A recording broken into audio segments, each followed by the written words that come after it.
September. But all of a sudden, Deutsche Bank, Credit Suisse, Barclays, they get these billions of dollars.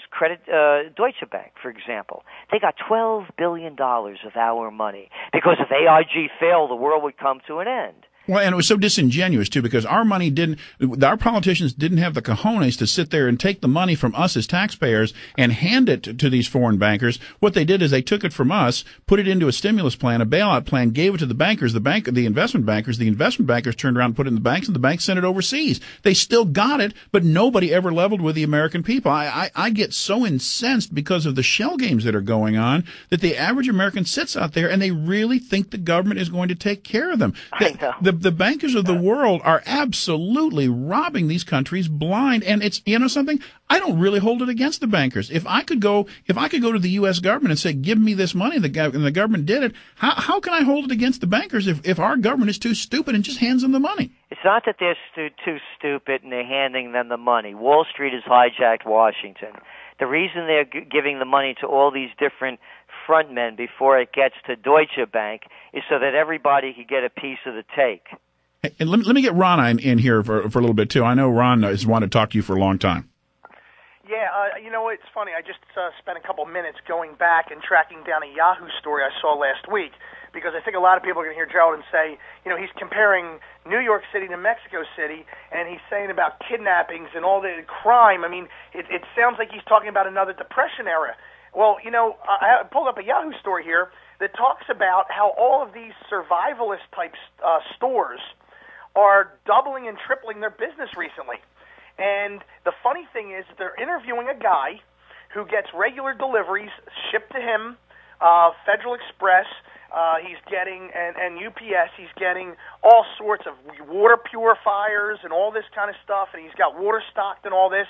And you would think that when you hear about this guy, he's never owned a gun before, he's just bought 8 or 10 guns, he's got all this stuff, you'd say, oh man, another one of those idiot hicks living in the middle of nowhere, 26 miles from the nearest neighbor, living in the middle of a swamp, eating raw raccoons that he catches.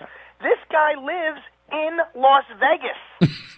This guy lives in Las Vegas. He's an engineer. He's an architectural engineer helping people build these huge, unbelievable casinos that are going up. This is not some hick in the middle of nowhere. And what he's saying is that what he's afraid of is he's saying that he's afraid of food riots in the future.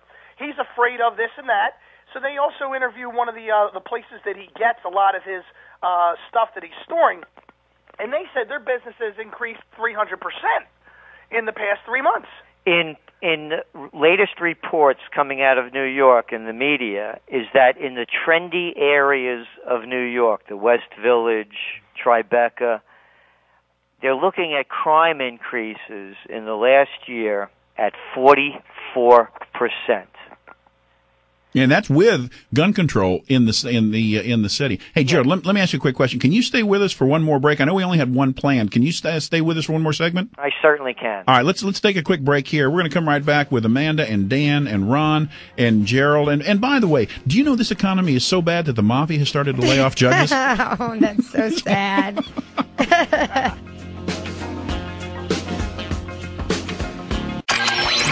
This is CNN 1190. All right, we're back here on the Wall Street Shuffle. We're going to make this quick, folks. I've been putting off a couple callers because I wanted to spend all this time with Gerald. Well, we got a caller calling in from New York, and Ron, he has a question for you about the VAT. So who do we have on the line from New York? This is Bill. Hey, Bill, how are you, my friend? Fine, thank you very much. Ron's here, and we're going to make this quick because we got Gerald out there hanging for us. Ron, I heard you this afternoon talking at Thinkorswim about this VAT rumor, and I'm very concerned that this is a bunch of bull because there's a story out there now that something attributed to the Washington Post about Obama considers VAT, and the Washington Post headline had nothing to do with Obama considering anything about this.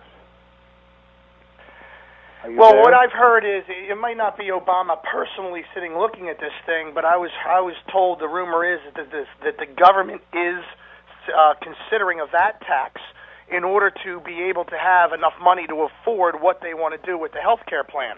Yeah, that eventually has to, it's got to involve the members of the administration, obviously, to actually go ahead and consider that. Now, depending, I'm sure that.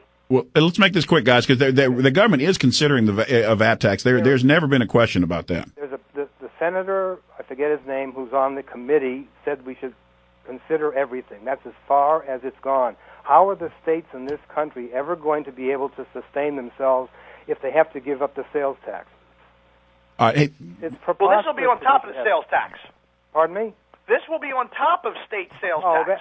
Ron, I love you, Ron, but get real. Okay, guys, enough. Let me get back to Gerald right now. We can discuss VAT any other time. I don't get a chance to get Gerald on the line too darn often. Gerald, let me come back and ask you some questions about your forecasting. What metrics do you use, and what do you? I mean, you've been on target so many times in the last 30 years. I'm not asking for your trade secrets, but what do you go out and what are your tripwires? What are the things that give you these visions? It's not just one thing. What do you look at? Well, you're right. It's not one thing. Our methodology is called globalnomic, and we make connections between different fields. We look at over 300 different trend categories on a daily basis. So when you look at the economy, you don't only look at data or statistics. You look at social change, political, geopolitical, changes in the family, social change, and we're always making connections. The premise is built upon the belief that current events form future trends. Or the great scholar von Schiller said, "In today already walks tomorrow." Others have said, "You reap what you sow." And what society doesn't look at are the implications of those current events. And that's what we do. We study the implications, and when we look at them, we're political atheists. We look at them for what they are. Not to fit an ideology, a belief, what we want, what we don't want, what we like or not like. So that's the work that we do. So